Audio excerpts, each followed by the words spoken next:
അപ്പോൾ നിങ്ങൾക്ക് പൊളിറ്റിക്സ് എന്താണെന്ന് അറിയാം, അല്ലെ, രാഷ്ട്രീയം, അല്ലേ. അപ്പോൾ ഈ പൊളിറ്റിക്കൽ സയൻസ്, രാഷ്ട്രീയ ശാസ്ത്രം, അല്ലേ, പൊളിറ്റിക്സിൻ്റെ സയൻസ്, അല്ലേ, അതിന് നമ്മുടെ OBയിൽ കുറച്ച് സാധ്യതകളുണ്ടെന്നാണ് പറയുന്നത്.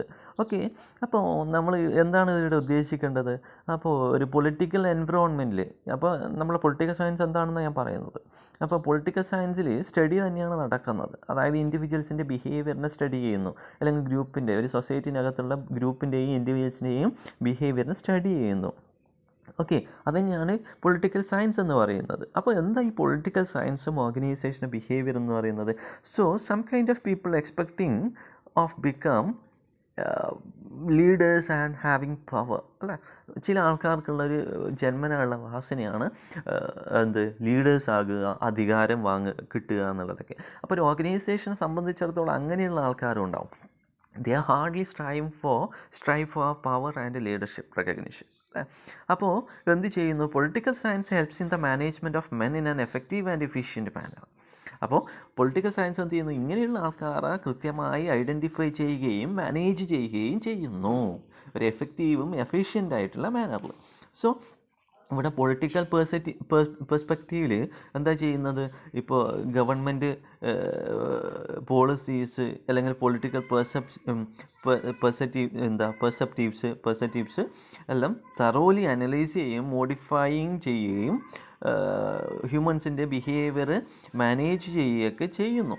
ഓക്കെ, അപ്പോൾ ഈ പൊളിറ്റിക്കൽ സയൻസ് എന്ന് വെച്ചാൽ നമ്മുടെ രാജ്യത്തിൻ്റെ ലോ ആൻഡ് ഓർഡറൊക്കെ ആയിട്ട് ബന്ധപ്പെട്ട് കിടക്കുന്നതാണെന്നാണ് അവിടെ പറയുന്നത്. അപ്പോൾ പൊളിറ്റിക്കൽ സയൻസ് എന്താ ചെയ്യുന്നത്? ഇപ്പോൾ ഓർഗനൈസേഷനെ സംബന്ധിച്ചിടത്തോളം ചില ആൾക്കാർ അങ്ങനെയുള്ള ബിഹേവിയർ എന്ത് ചെയ്യും? എക്സ്പ്രസ് ചെയ്യുന്നുണ്ടാവും. അതായത് I need power, I M A good leader എന്നൊക്കെ പറഞ്ഞിട്ടുള്ള ആൾക്കാരുണ്ടാവും. അപ്പോൾ അങ്ങനെയുള്ള കാര്യങ്ങളും കൂടെ പൊളിറ്റിക്കൽ സയൻസ് എന്ന് എടുത്തിട്ടുണ്ട്. ഇനി നെക്സ്റ്റാണ് പറയുന്നത് എക്കണോമിക്സ്. അപ്പോൾ എക്കണോമിക്സ് എന്നുള്ളൊരു ഫീൽഡിൽ നിന്ന് കുറേ വിവരങ്ങൾ ഇതിലേക്ക് എടുത്തിട്ടുണ്ട്. Organisation behaviour. So every person in every kind of organisation in the whole world try to work hardly in order to get money for their daily livelihoods, അല്ലേ.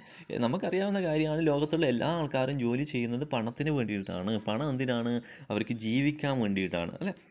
സോ നമുക്ക് സിംപ്ലി പറയാം, what is economics? Economics is the study of the production, contribution and consumption of goods and services. അതാണ് economics എന്ന് പറയുന്നത്. അപ്പോൾ എന്തിനാണ് ഈ economics എന്ന് പറഞ്ഞാൽ ലോങ് ലാസ്റ്റിംഗ് ആയിട്ടുള്ളൊരു കൺസെപ്റ്റാണ്, അല്ലേ. OBയുമായിട്ട് റിലേറ്റഡ് ആയിട്ടുള്ളൊരു കൺസെപ്റ്റാണ്. എന്താ ചെയ്യുന്നത്? നമ്മുടെ എംപ്ലോയീസിൻ്റെ എക്സ്പെക്റ്റേഷൻസ് ആണ് ഈ എക്കണോമി എന്ന് പറയുന്നത്. അപ്പോൾ ഈ സൈക്കോളജിയും എക്കണോമിക്സ് എന്ന് പറയുന്നത് വളരെ ഇമ്പോർട്ടൻ്റ് ആയിട്ടുള്ള 2 ഫാക്ടേഴ്സാണ്. ഈ 2 ഫാക്ടേഴ്സും റിലേറ്റഡ് ആണ്. എക്കണോമിക് ഓപ്പറേഷൻസ് എന്ന് പറയുന്നത് എക്സ്പെക്റ്റേഷൻസ് ഓഫ് ദി എംപ്ലോയീസ് ആണ്. If they are satisfied, which means that they have actual economy അല്ലെങ്കിൽ ആക്ച്വൽ ഏർണിങ്സ്, അല്ലെ. If the employees getting adequate money for their work, they will try to work hard. അല്ലെങ്കിൽ നമുക്ക് ഇങ്ങനെ പറയാൻ വേണ്ടിയിട്ട് പറ്റും, if an employee is A good performer, which means that he have adequate money, അല്ലേ. അയാൾക്ക് നല്ല രീതിയിൽ എന്ത് കിട്ടുന്നുണ്ട്? അവിടെ നിന്ന് വേതനം കിട്ടുന്നുണ്ട്. സോ ഈ എക്കണോമിക് സിസ്റ്റം എന്ന് പറയുന്നത് നമ്മുടെ OBയുമായി ബന്ധപ്പെട്ട് കിടക്കുന്നത്. അതിൽ പറയുന്ന ഫിനാൻഷ്യലി, കൊമേഴ്ഷ്യലി, ഇൻഡസ്ട്രിയൽ ആക്ടിവിറ്റീസ് ഒക്കെയാണ് നമുക്ക് കൂടുതലായിട്ട് നമ്മുടെ ഹ്യൂമൻ ബിഹേവിയറുമായിട്ട് ബന്ധപ്പെട്ട് കിടക്കുന്ന കാര്യമെന്ന് പറയുന്നത്. സോ ഇക്കണോമിക്സ് ഒന്നും കൂടി കുറേ വിവരങ്ങൾ ഏതിലേക്ക് ഗ്രാബ് ചെയ്തിട്ടുണ്ട്? നമ്മുടെ ഓർഗനൈസേഷന് ബിഹേവിയറിലേക്ക് ഗ്രാബ് ചെയ്തിട്ടുണ്ടെന്നുള്ളത് നിങ്ങൾ മനസ്സിലാക്കി വയ്ക്കുക. ഇനി നെക്സ്റ്റാണ് എൻജിനീയറിങ് എന്ന് പറയുന്നത്. എൻജിനീയറിംഗ് എന്ന് പറയുന്നത് എന്താ? Engineering deal in the area of men machine relationship through time and motion study, അല്ലേ. അപ്പോൾ അതാണ് കൂടുതലായിട്ടും ഇതിലേക്ക് കോൺട്രിബ്യൂട്ട് ചെയ്തിട്ടുള്ളത് നമ്മുടെ OBയിലേക്ക്. Industrial engineering area has contributed a great deal in the area of men machine relationship through time and motion study, അല്ലേ. അപ്പോൾ എൻജിനീയറിങ്ങിലാണ് കൂടുതലും മെഷീൻ്റെ ഉപയോഗമൊക്കെ എൻജിനീയറിംഗ് ഫീൽഡിൽ നിന്നാണ് വന്നിട്ടുള്ളത്. ഓർഗനൈസേഷനെ സംബന്ധിച്ചിടത്തോളം മെഷീൻസ് ധാരാളമായിട്ട് ഉപയോഗിക്കുന്നുണ്ട്. അവിടെ ഒരു മെൻ മെഷീൻ റിലേഷൻഷിപ്പ് ഉണ്ടാക്കിയെടുക്കാൻ ത്രൂ എങ്ങനെയാണ് ടൈം ആൻഡ് മോഷൻ സ്റ്റഡി, കൃത്യമായിട്ടുള്ള ഇടവേളകളിൽ, കൃത്യമായിട്ട് ജോലി സമയങ്ങളിൽ മനുഷ്യനും യന്ത്രങ്ങളുമായിട്ട് നല്ലൊരു ബന്ധം ഉണ്ടാക്കിയെടുക്കാൻ ആര് സഹായിച്ചിട്ടുണ്ട്? എൻജിനീയറിംഗ് സഹായിച്ചിട്ടുണ്ട്. അപ്പോൾ ഗുഡ് ബിഹേവിയർ ഉണ്ടാക്കിയെടുക്കാൻ വേണ്ടിയിട്ട് പറ്റിയിട്ടുണ്ട്. അതിലൂടെ നമുക്ക് കൃത്യമായിട്ട് വർക്ക് മെഷർ ചെയ്യാനും വർക്ക് ഫ്ലോൻ്റെ അനാലിസിസ് ഈ വർക്ക് ഫ്ലോ അനാലിസിസ് അണ്ടർസ്റ്റാൻഡ് ചെയ്യാനും ജോബ് ഡിസൈൻ ചെയ്യാനും അവർക്ക് കോമ്പൻസേഷൻ ചെയ്യാനും ഒക്കെ നമുക്ക് ഏതിലൂടെ മനസ്സിലാക്കിയിട്ടുണ്ട്, എൻജിനീയറിങ്ങിലൂടെ മനസ്സിലാക്കിയിട്ടുണ്ട്. സിമ്പിളാണ് കാര്യം. എൻജിനീയറിംഗ് എന്ന് പറയുന്നത് മെഷീനാണ് അല്ലേ, മെഷീനുമായി ബന്ധപ്പെട്ടതാണ്. ആ മെഷീൻ നമ്മുടെ ഓർഗനൈസേഷനിൽ ഉപയോഗിക്കുന്നുണ്ട്.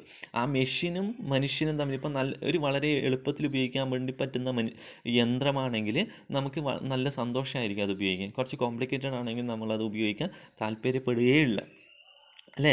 അപ്പോൾ ഒരു സിമ്പിളായിട്ടുള്ള ഒരു ഉപകരണമാണെങ്കിൽ നമുക്ക് വളരെ എളുപ്പത്തിൽ ചെയ്യാം, ടൈം കുറവായിരിക്കും, നമ്മളതിന് റെസ്റ്റ് ടൈം കുറവേ എടുക്കുകയുള്ളൂ അല്ലേ. കൃത്യമായിട്ട് നല്ല ജോലി ചെയ്യാൻ വേണ്ടിയിട്ട്, കൂടുതൽ വർക്ക് ചെയ്യാൻ വേണ്ടിയിട്ട് പറ്റും, നല്ലൊരു വർക്ക് ഫ്ലോ ഉണ്ടാവും, സിമ്പിളാണ് അല്ലേ. നല്ല കോമ്പൻസേഷൻ നമുക്കതിന് കൊടുക്കാൻ വേണ്ടിയിട്ട് പറ്റും. അപ്പം അങ്ങനെയുള്ള കാര്യങ്ങളൊക്കെ എൻജിനീയറിംഗ് എന്നാണ് വന്നതെന്നാണ് മനസ്സിലാക്കേണ്ടത്. ഇനി നെക്സ്റ്റ് മെഡിസിനാണ്. മെഡിസിൻ എന്ന് വെച്ചാൽ നമ്മൾ ഒരു ഓർഗനൈസേഷനിൽ ജോലി ചെയ്യുന്ന സമയത്ത് നമുക്ക് സ്ട്രെസ്സൊക്കെ ഉണ്ടാവും അല്ലേ. സ്ട്രെസ് ഉണ്ടാവും, വർക്കിൽ ടെൻഷൻ ഉണ്ടാവും, ഡിപ്രഷൻ ഉണ്ടാവും, ഇതൊക്കെ ഉണ്ടാവും. അപ്പോൾ ഇതൊക്കെ ഒരു കോമൺ ആയിട്ടുള്ള പ്രോബ്ലമാണ് ഓർഗനൈസേഷനെ സംബന്ധിച്ചിടത്തോളം അല്ലേ. ഓർഗനൈസേഷനിൽ വർക്ക് ചെയ്യുന്ന സമയത്ത് ഇതൊക്കെ കോമൺ ആയിട്ടുള്ള ഒരു പ്രോബ്ലമാണെന്ന് നമ്മൾ മനസ്സിലാക്കുക. അപ്പോൾ ഈ നമ്മുടെ ഓർഗനൈസേഷൻ സെറ്റിങ്സിൽ ഇങ്ങനെയുള്ള ഈ പ്രോബ്ലംസ് വരുമ്പോൾ നമ്മൾ എന്ത് ചെയ്തിട്ടുണ്ട്, ഈ നമ്മുടെ മെഡിക്കൽ ഫീൽഡിൽ നിന്ന് ഇങ്ങനെയുള്ള വിവരങ്ങൾ നമ്മൾ ഗ്രാബ് ചെയ്തിട്ടുണ്ട്. എന്തുകൊണ്ട് സ്ട്രെസ്സ് വരുന്നു അല്ലേ, എങ്ങനെ നമുക്ക് സ്ട്രെസ്സിനെ കൺട്രോൾ ചെയ്യാം, എന്തൊക്കെയാണ് ഇതിൻ്റെ കോൺസിക്വൻസസ്, ഇതൊക്കെ നമുക്കറിയാം. ഓർഗനൈസേഷൻ ബിഹേവിയർ എന്നുള്ളൊരു ടേമിലുണ്ട്. അത് എവിടെ നിന്നാണ് നമ്മൾ എടുത്തിട്ടുള്ളത്? നമ്മളതൊക്കെ എടുത്തിട്ടുള്ളത് മെഡിസിൻസ് എന്ന് നമ്മൾ ആരോഗ്യവുമായി ബന്ധപ്പെട്ടുള്ള മെഡിസിനുമായി ബന്ധപ്പെട്ടുള്ള ടേം എന്നാണ്, അല്ലെങ്കിൽ ഡിസിപ്ലിൻ എന്നാണ് നമ്മൾ ഈ കാര്യങ്ങളൊക്കെ നമ്മൾ എന്ത് ചെയ്തിട്ടുള്ളത്, എടുത്തിട്ടുള്ളതെന്ന് നിങ്ങളൊന്ന് മനസ്സിലാക്കി വെക്കുക. അപ്പോൾ ഇങ്ങനെയുള്ള ഇത്രയും ഫീൽഡുകൾ, ഈ 8ഓളം ഫീൽഡുകളിൽ നിന്നാണ് ഓർഗനൈസേഷൻ ബിഹേവിയർ എന്ന് ഇൻഫർമേഷൻസ് ഗ്രാബ് ചെയ്തിട്ടുള്ളത്. ക്ലിയർ?